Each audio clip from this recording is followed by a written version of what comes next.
Dr. Manuel Gil Antón, licenciado en Filosofía por la Universidad Iberoamericana, maestro en Ciencias, con especialidad en Sociología por la Facultad Latinoamericana de Ciencias Sociales, sede México, y doctor en Metodologías y Teoría de la Ciencia.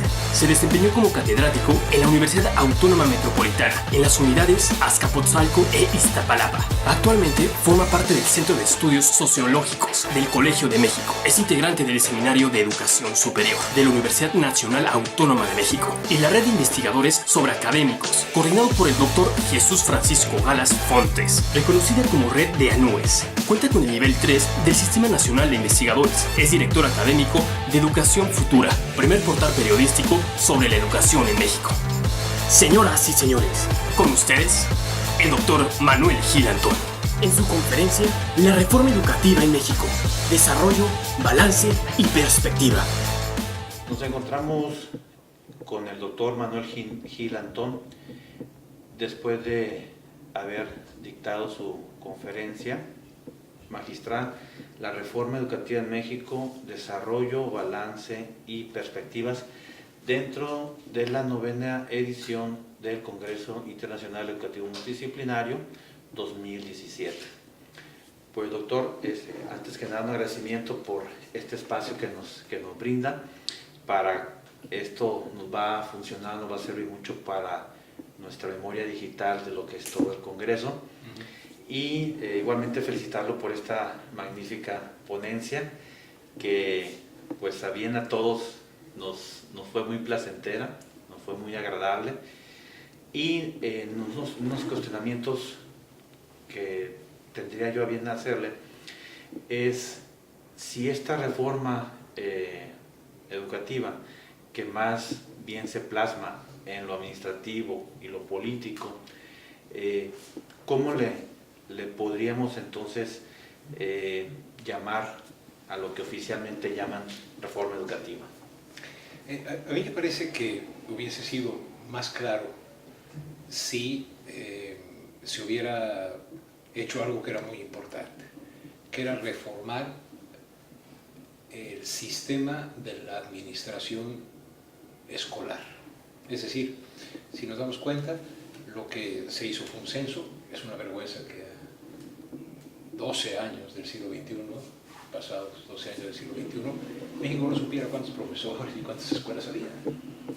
Es todo un indicador de lo que ha significado para estos gobiernos la educación.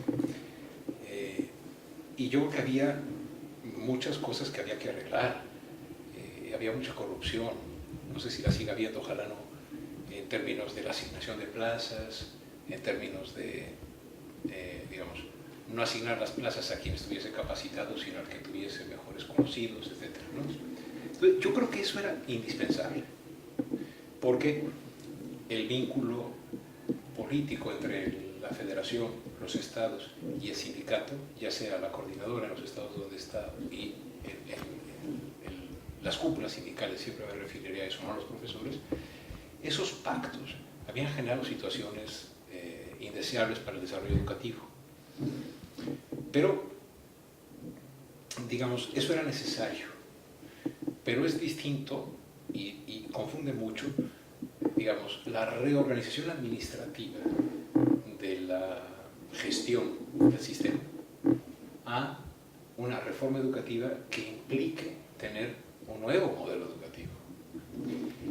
¿Cuál es la gran deuda entonces de esta reforma llamada educativa y que se centró mucho en lo administrativo y lo político? Que al llamarla educativa nos hizo perder una oportunidad de pensar realmente en la urgencia de la transformación, digamos, del proceso educativo central, que es el proceso de enseñanza-aprendizaje, ¿no? Y nos impidió pensar en él durante casi 6 años, porque no fue su objetivo. Entonces,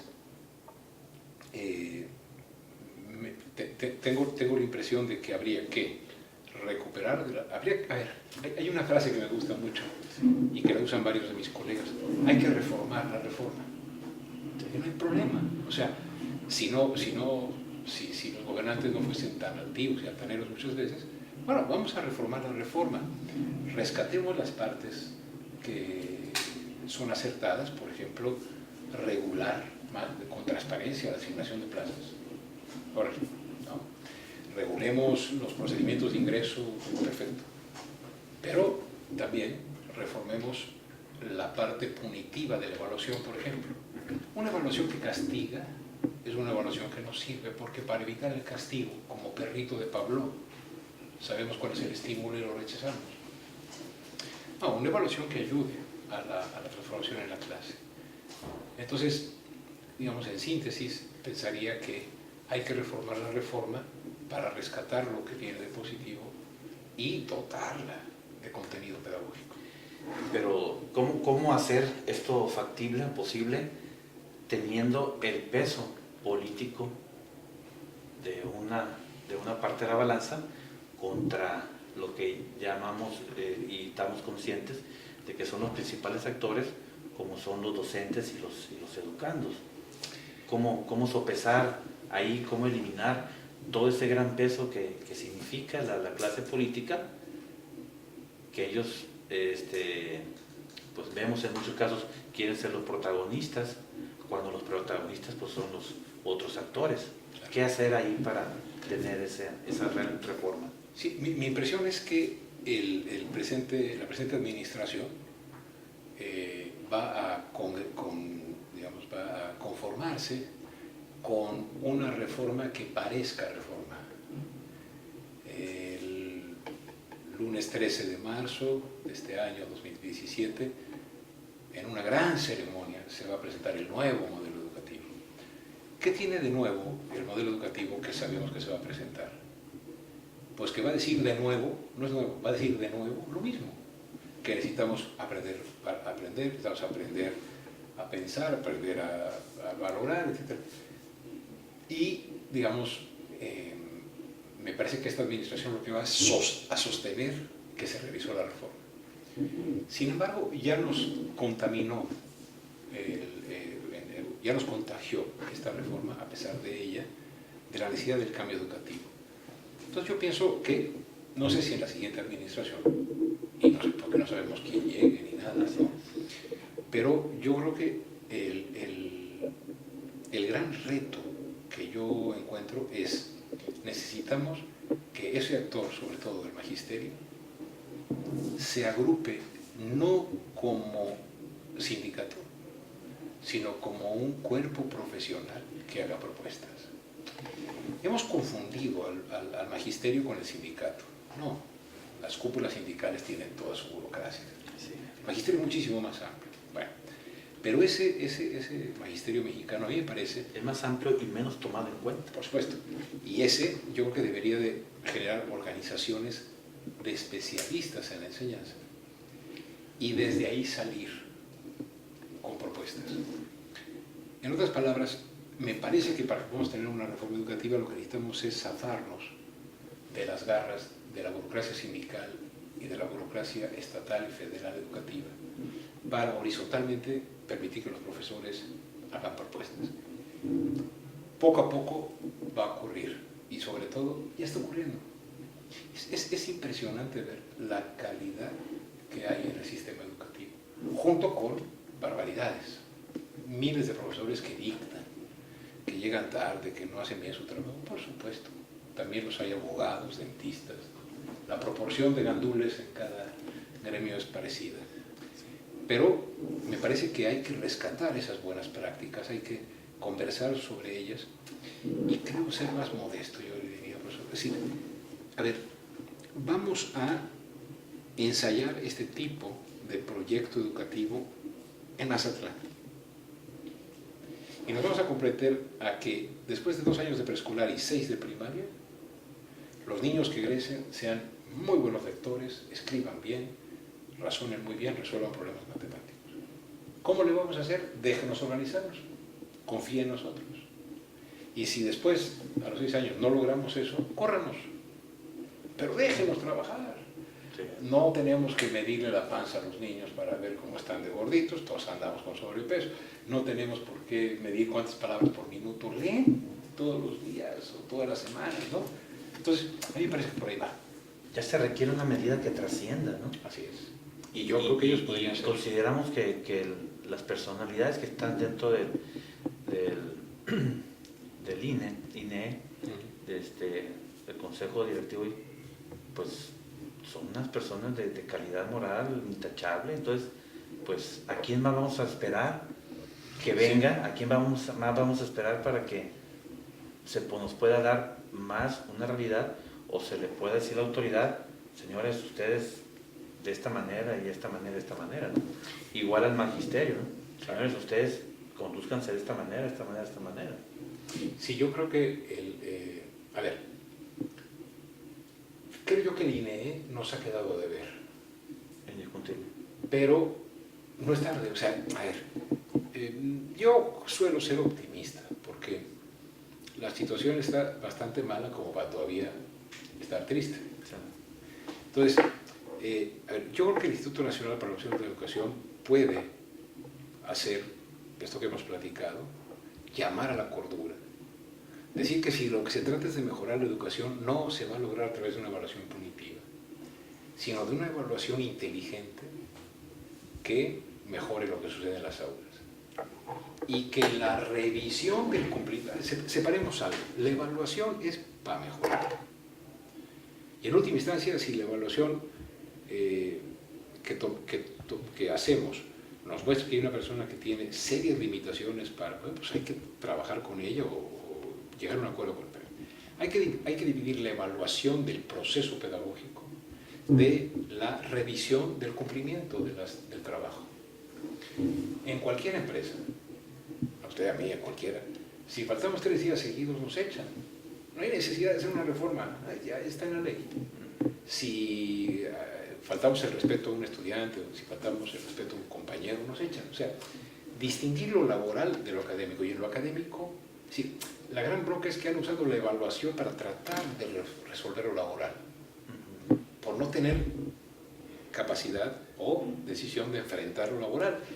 Pero claro, si se enfrentaban a lo laboral, se enfrentaban con sí mismos. Por eso vendieron la idea de que era el sindicato el malo, sin ser ellos cómplices.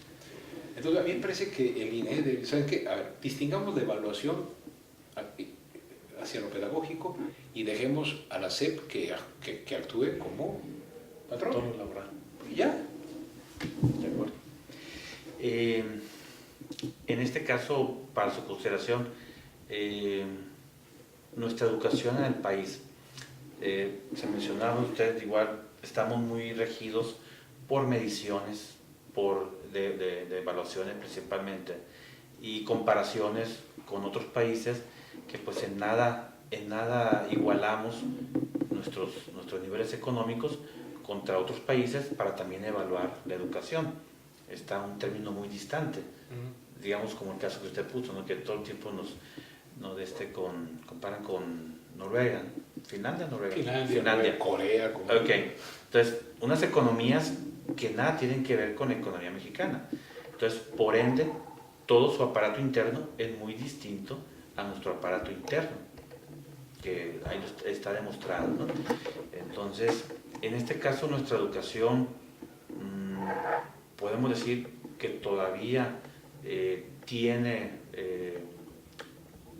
muchas o vastas esperanzas, o estaremos de igual manera siendo hasta cierto particular sometidos o viendo la educación como un simple carácter de un programa más social o una secretaría que está cada 6 años pues volviendo a nuevas prácticas, nuevos modelos, o buscando ser ellos el momento de ser los protagonistas. ¿Qué nos espera en este futuro inmediato a la educación en México? Me parece que el dilema que tenemos que enfrentar es el siguiente. La educación orientada a las evaluaciones adelgaza y hace anoréxico el proyecto educativo. Lo mata, lo hace en clínica. Entonces, un proyecto educativo que esté orientado para sacar las evaluaciones es sumamente pobre en comparación con un proyecto educativo que esté orientado a la generación de ciudadanos.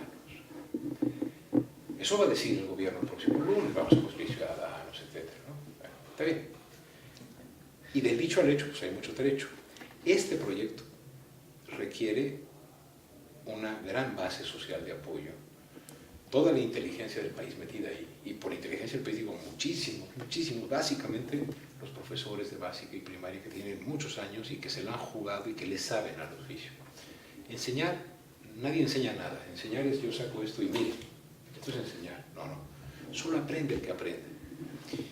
Y entonces el trabajo de los profesores es generar ambientes de aprendizaje en que el chavo o la chica diga, ah, ya lo entendí.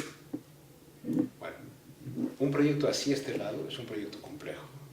El proyecto hacia las evaluaciones es más sencillo. Y mundialmente nos están midiendo con los resultados de la UDE. Debemos empezar a medirnos con un proyecto de país. Y con ese proyecto de país, la medición no pasa por lo que es medible, sino por lo que es valioso. ¿Cómo observamos lo que es valioso y no nos conformamos con lo que es medible? Yo creo que lo peor que podemos hacer es orientarnos por las evaluaciones. Muy bien, doctor. Pues de mi parte es todo. ¿Algo que nos guste agregar? Muchísimas gracias. Yo estoy muy agradecido porque, digamos, por ejemplo, no sabía, y no me da ninguna pena decirlo, la existencia de una institución como Valladolid que tuviera esta vocación. No es una vocación de lucro, es una vocación de atención a personas a las que les sea accesible una educación como la que ofrecen. Me da mucho gusto haber estado y cada vez me da más gusto ver que hay mucha más gente involucrada en pensar cómo hacemos una reforma educativa. No está mal. Es decir, empezamos a perder la idea de que tiene que venir un redentor a decirnos por dónde. A decir, es asunto nuestro, es asunto de esta conversación, es asunto de trabajar y aprender de lo que nos puede enseñar quien nos está ahora filmando. Sí. Es cosa de abrirnos a que el aprendizaje es una cuestión muchísimo más compleja, pero al mismo tiempo muchísimo más agradable y posible de la que hemos pensado. Muchísimas gracias. Al contrario, muchas gracias. Buena estancia en nuestro plan. Gracias.